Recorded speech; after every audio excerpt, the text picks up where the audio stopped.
Prenez soin de moi. Voilà plutôt comment j'aurais appelé l'œuvre de Sophie Calle, présentée pour la première fois en 2007 à la Biennale de Venise, dans le pavillon français. Sophie Calle expose son intimité après avoir reçu une lettre de rupture. Son intimité, certes, mais par le détour de l'altérité, d'une double altérité. La médiatisation des commentaires autour de sa lettre de rupture par les hommes d'autres femmes. 107 exactement. La mise en scène de l'exposition est confiée à Daniel Buren. Commençons tout d'abord par nous demander qui sont donc ces 107 femmes. Des actrices, Jeanne Moreau, Elsa Zilberstein, Amira Kazar ou encore Ariane Ascari. Une comptable, des chanteuses qui mettent en musique la lettre de rupture. On peut citer Camille ou Élie Medeiros. L'historienne, Alerte Page.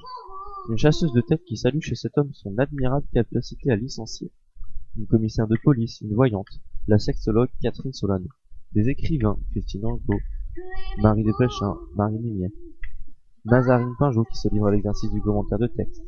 Eliane Abécassis qui en fait une exégèse talmudique. Une crucibérviste qui la transforme en grille de mots croisés forcément.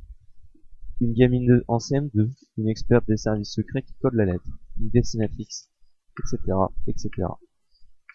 Toutes proposons leurs réponses selon leur spécialité. Pourquoi de telles réponses? Sophie Calle transforme son cas personnel à travers tous ses commentaires, toutes ses interprétations et toutes ses analyses en cas étude. Le projet qui était personnel prend une dimension plus large, une dimension culturelle et sociale, et devient une étude sur l'amour, sur la tromperie et sur la description en général. En analysant la nature humaine qui est vaniteuse et facilement manipulable, cette exposition ouvre une nouvelle perspective et nous fait réfléchir à la responsabilité de l'artiste, qui traite les sujets autobiographiques en appliquant la vérité avérée ou hypothétique, l'amour et la mort, le partage de la responsabilité et la dépersonnalisation de celle-ci.